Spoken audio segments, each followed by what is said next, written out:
회복하신다 라는 제목으로 여러분들과 함께 말씀을 나누고자 합니다.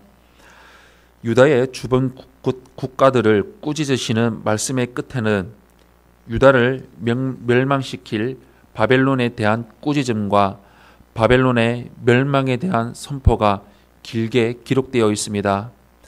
비록 하나님은 바벨론을 사용하셔서 유다를 쳤지만 그렇다고 해서 바벨론의 악행이 정당화가 될 수 없었음을 오늘 말씀을 통해서 볼 수가 있습니다.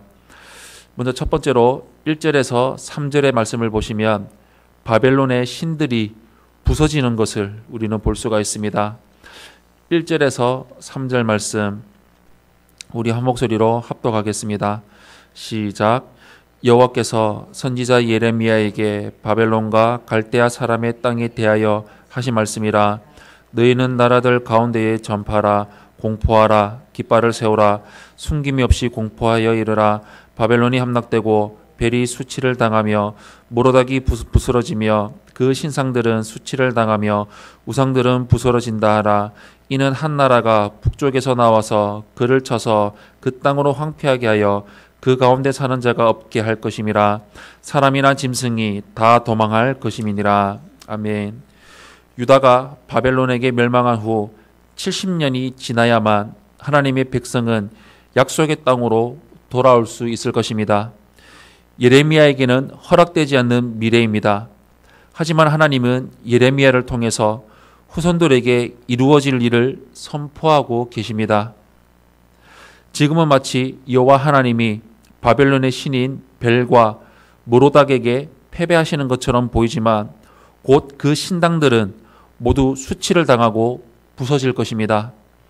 하나님은 북쪽에서 한 나라를 일으키셔서 바벨론을 황폐하게 하겠다고 선언하십니다. 역사적으로 보면 바벨론 남동쪽에 위치한 페르시아가 바벨론을 멸망시켰습니다. 페르시아는 BC 539년 바벨론의 북쪽의 우피스에서 바벨론의 군대를 크게 이겼습니다. 이는 하나님의 말씀은 반드시 이루어진다는 사실을 증명하는 하나의 신뢰입니다. 사실 예레미야 당시에 바벨론이 멸망한다는 말을 한다면 누구라도 비웃었을 것입니다. 하지만 하나님은 반드시 말씀을 이루십니다. 두 번째로 4절에서 7절의 말씀을 보시면 고난 끝에 돌아오는 것을 우리는 볼 수 있습니다. 4절에서 7절 말씀 우리 한 목소리로 합독하겠습니다. 시작. 여호와의 말씀이니라. 그날 그때에 이스라엘 자손이 돌아오며 유다 자손도 함께 돌아오되 그들이 울면서 그 길을 가며 그의 하나님 여호와께 구할 것이며 그들이 그 얼굴을 시온으로 향하여 그 길을 물으며 말하기를 너희는 오라. 잊을 수 없는 영원한 언약으로 여호와와 연합하리라. 내 백성은 잃어버린 양떼로다. 그 목자들이 그들을 곁길로 가게 하여 산으로 돌이키게 하였으므로 그들이 산에서 언덕으로 돌아다니며 쉴 곳을 잊었도다. 그들을 만나는 자들은 그들을 삼키며 그의 대적은 말하기를 그들이 여호와 곧 의로운 처소시며 그의 조상들의 소망이신 여호와께 범죄하였음인즉 우리는 무죄하다 하였느니라. 아멘. 예레미야가 전망하는 이스라엘과 유다의 귀환은 기뻐 뛰는 모습이 아니라 울고 회개하고 하나님께 간구하는 모습으로 그려집니다.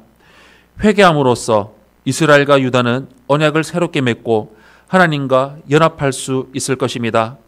예레미야는 그들이 바벨론의 치하에서 돌아온다 해도 많은 고생을 겪으리라고 전망하고 있습니다. 마치 출애굽 때 이스라엘이 40년 동안 광야를 헤매야 했듯이 출바벨론의 역사에서도 유다 백성은 산과 언덕을 돌아다니며 힘든 시간을 보내야 할 것이며 하나님 앞에서 저지른 죄악에 대한 대가로 여러 대적으로부터 공격당할 것입니다. 그러나 예레미야는 고난의 시간을 소망 가운데 바라보고 있습니다. 하나님이 이후에 반드시 회복시킬 것을 믿기 때문입니다. 하나님은 자기 백성이 죄를 범하면 징계와 고난을 통해 결국 원래대로 회복시키십니다. 이 믿음을 놓지 말아야 합니다. 마지막 세 번째로 8절에서 10절의 말씀을 보시면 속히 바벨론을 떠나야 하는 것을 우리는 볼 수가 있습니다. 8절에서 10절 말씀 우리 한 목소리로 합독하겠습니다. 시작. 너희는 바벨론 가운데서 도망하라. 갈대아 사람의 땅에서 나오라. 양떼에 앞서가는 순념소 같이 하라. 보라, 내가 큰 민족의 무리를 북쪽에서 올라오게 하여 바벨론을 대항하게 하리니 그들이 대열을 벌이고 쳐서 정복할 것이라. 그들의 화살은 노련한 용사의 화살 같아서 허공을 치지 아니하리라. 갈대아가 약탈을 당할 것이라. 그들을 약탈하는 자마다 만족하리라. 여호와의 말씀이니라. 아멘. 예레미야는 바벨론 치하에서 벗어나는 모습을 양떼에 앞서가는 순념소에 비유하여 즉시 빠져나와야 한다고 말하고 있습니다. 70년이 지나면 그 환경에 익숙해져서 빠져나오기가 힘들 것입니다. 하지만 예레미야는 과거에 온 땅을 약탈했던 바벨론이 오히려 약탈을 당할 것을 바라보며 이를 유다가 받을 용서의 표식으로 제시하고 있습니다.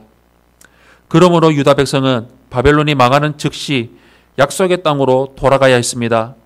하나님 앞에서 죗값을 치르고 회개하며 하나님과 연합했다면 하나님은 그들을 온전히 용서하시기에 과거에 붙잡혀 있을 필요가 없습니다. 오히려 하나님의 백성으로서 해야 할 사명에 집중해야 합니다. 혹시나 과거의 죄에 얽매여서 주님을 섬기지 못하고 있습니까? 진정으로 회개했다면 용서받은 것임에 틀림없으니 속히 마음을 바로잡고 사명을 향해서 발걸음을 옮기시기를 바랍니다. 사랑하는 성도 여러분, 하나님은 자기 백성을 약속의 땅으로 돌아가게 하셨습니다. 물론 우리가 죄를 지으면 하나님이 우리를 치시겠지만 그 징계마저 자기 백성, 교회를 사랑하시는 증거라는 사실을 믿어야 합니다. 우리 모두 주님 안에 거하며 주님 말씀 안에 거하며 주님이 주시는 회복의 은혜를 누리며 살아가시기를 예수님 이름으로 축원합니다. 아멘.